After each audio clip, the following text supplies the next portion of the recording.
बहुत बहुत धन्यवाद। धन्यवाद धन्यवाद। डॉक्टर चंद्रपाल सिंह यादव। चंद्रपाल जी सिर्फ 4 मिनट। Yes sir.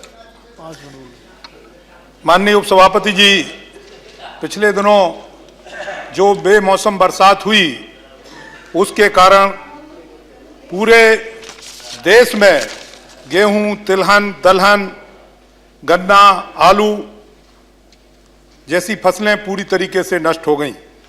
आम की फसल में भी बहुत नुकसान हुआ है।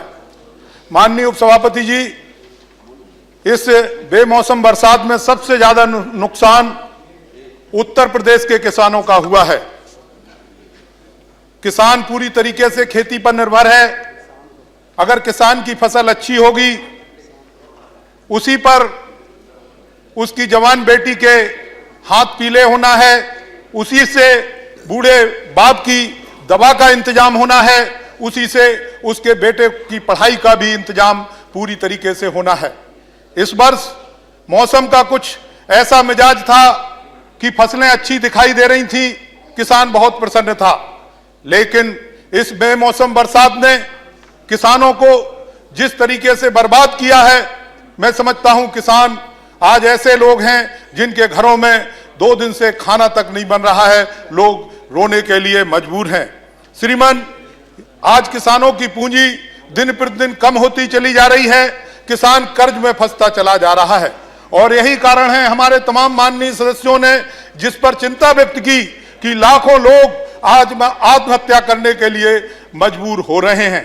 श्रीमान, मैं जिस क्षेत्र की बात करना चाहता हूं, उत्तर प्रदेश के बुंदेलखंड क्षेत्र की।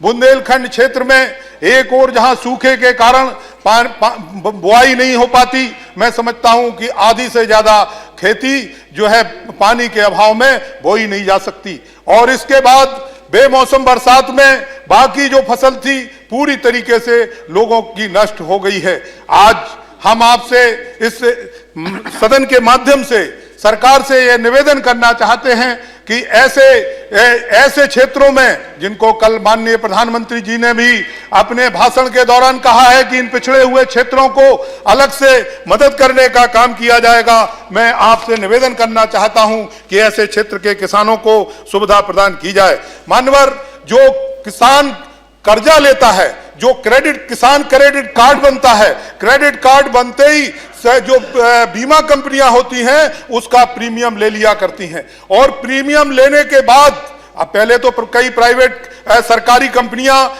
बीमा का काम करती थी, लेकिन अब प्राइवेट लोग भी जो है उस क्षेत्र में आ गए हैं और बीमा कंपनियां प्रीमियम लेने के बाद कहती हैं कि 50% से ज्यादा जहां नुकसान होगा वहां उस कर्ज की सापेक्ष में जो है भरपाई की जाएगी। लेकिन 50% से कम वो भी पूरे जिले में, श्रीमान, मैं इस सदन के माध्यम से माननीय मंत्री जी से निवेदन करना चाहता हूं कि गांव को इकाई समझा जाए, गांव के जो खेती है उसका आकलन किया जाए और 50% से कम भी नुकसान हुआ है, बीमा कंपनियों को इस बात के लिए आदेशित किया जाए कि वो निश्चित रूप से जो है उनकी मदद करने का काम करें। मान्यवर, मैं बुंदेलखंड क्षेत्र के लिए निवेदन करना चाहता हूं कि पूरे देश में बीमा कंपनियों के द्वारा 2%, 3% प्रीमियम लिया जाता है और बुंदेलखंड क्षेत्र में 5 और 6% प्रीमियम लिया जाता है। मैं इस सदन के माध्यम से माननीय मंत्री जी से निवेदन करना चाहता हूं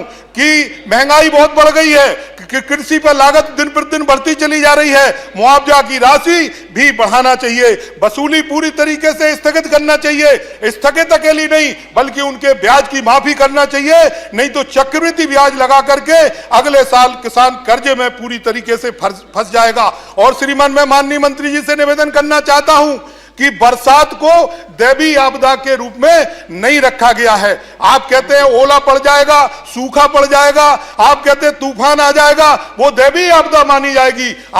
आज बेमौसम बरसात के कारण पूरा देश नष्ट हो गया है और उसको दैवीय आपदा नहीं माना जा रहा है। मैं सदन के माध्यम से निवेदन करना चाहूंगा कि बेमौसम बरसात को भी दैवीय आपदा के रूप में माना जाना चाहिए।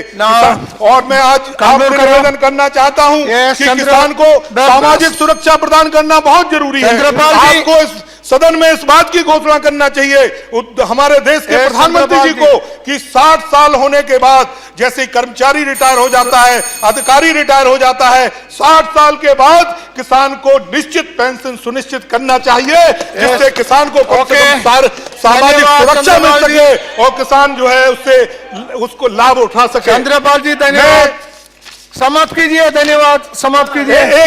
एक सेकंड, नो।